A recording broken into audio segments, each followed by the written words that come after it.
Let's get to some people who are helping us to get rich, like Red Pilled Fabs, who's given us $2.99. Thank you, Red Pilled.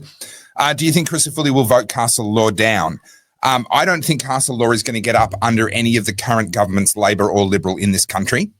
So for those who don't know, Crucifulli is up in Queensland.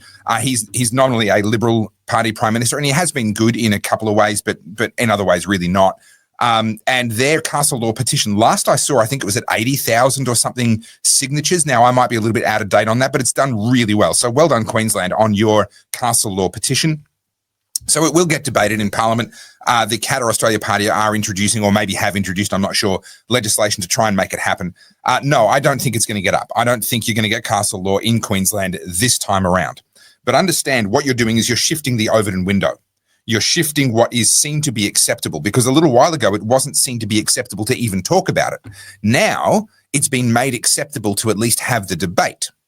All right. And so then you get to the next government and you have another crack, and maybe have a crack 2 or 3 times. And then finally it will get to the point where someone will get elected on the platform of promising Castle Law. Right. Now that might be 2 elections or 3 elections away. And people get discouraged. They say, oh, but I want it now. And I come back to something that I used to say back when I was a dance teacher, a dance instructor. I'd have people come to me saying, oh, how long have you been dancing for? They'd be beginners, intermediates, maybe 3 months into their journey. And I'd say, oh, I've been dancing for 2.5 years. And they would look kind of crestfallen. It's like, oh, it's going to take that long to get good. And I would try and explain, oh, it's not that long, blah, blah, blah. And it never worked. It never cut through until eventually I just went to someone. I said, do you plan on being dead in 3 years' time? And they looked at me kind of shocked. And I said, well, if you're not planning on being dead, then the choice is, do you want to be alive and know how to dance like I can dance? Or do you want to be alive and still not be able to dance? Those are your options.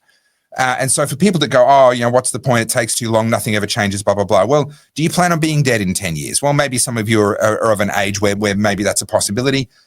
But for most of us, no, we plan to still be alive. Okay, so do you want to be alive and live in a country that has Castle Law, or do you not?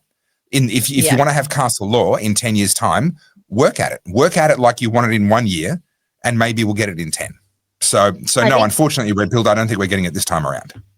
I think there's a misconception about how quickly change can be implemented as well. Like, as much as we all want change, and I'd love to see Castle Law get up, which is obviously why I put the Victorian petition through. But the issue that I feel like it isn't understood very well is that it takes so long for these things to move through. So whilst you and those of you who are kindly joining us tonight all agree on this sentiment, unfortunately, there's a majority of people who would think that's a terrible idea.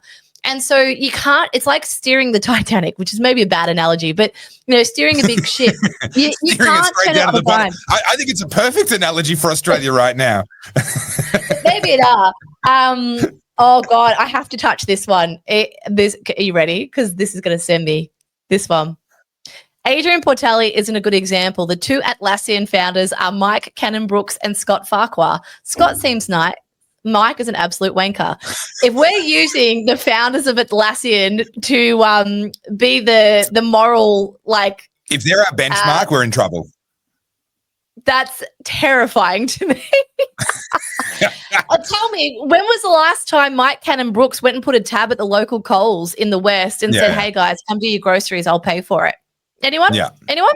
Yeah. When was the last time that Mike Cannon-Brookes bought all his fancy stuff and let anyone come near them and sit in them and look at those cars and drive them around Melbourne roads? When was the last time that Mike Cannon-Brookes or Scott Farquhar put themselves around the little people? They don't. And Adrian, I'm not trying to defend him. I'm merely pointing the example that this kid grew up in Keilor, right? Yeah. I grew up in Sunbury. I know what that's like.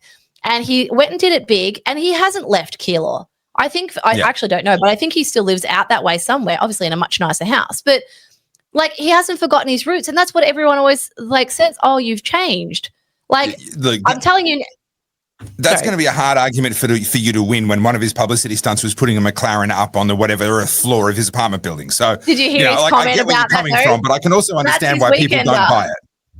No, that's his weekender. But, contrast to Mike Cannon-Brookes, for example, you go look at him when he was a little weedy looking dude when they were building Atlassian. And now he's got, the Jeff Bezos makeover where they go and start to look a little bit sharper. But that's the fun. You're doing that to me right now, Carly. Come on, you are literally, Carly. I know that, but that's the success, right? But look at them now. Like both Mike Cannon-Brookes and Scott Farquhar own like prestige real estate around Sydney Harbour Bridge, or it's like on the around that area there. What's the super fancy? Is it Vaucluse or whatever it is? There.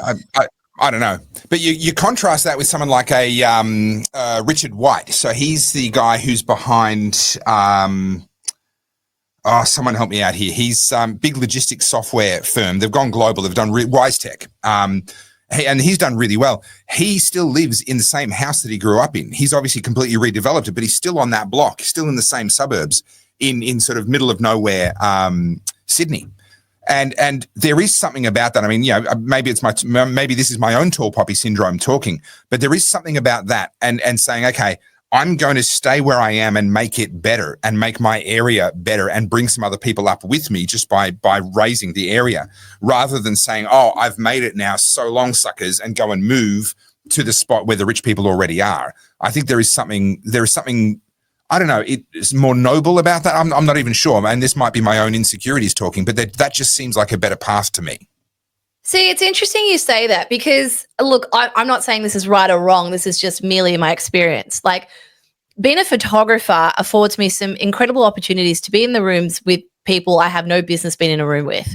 And, I think about like being at ARC, right? Like when we're at ARC, I'm in a room with billionaires. I'm in the room with like actual decision makers and like super, super powerful people.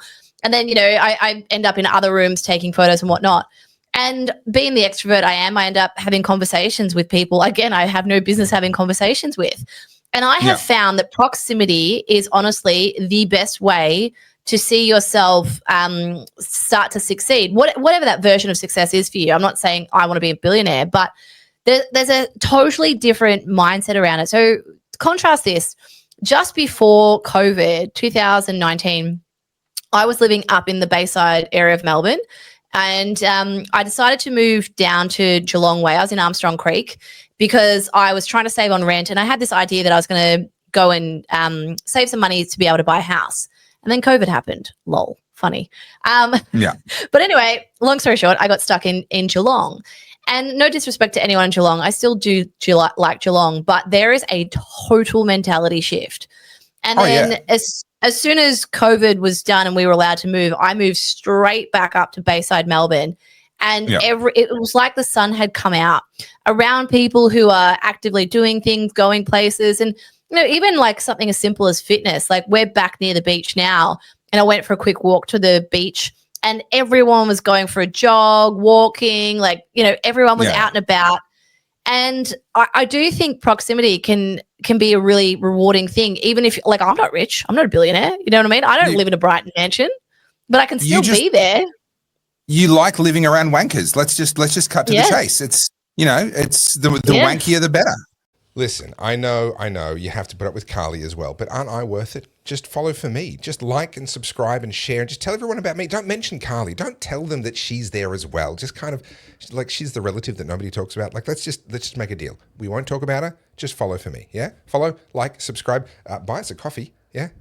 I'm just there. That'd be great. That'd be really appreciated. Because honestly, you try putting up with Carly before you've had coffee in the morning.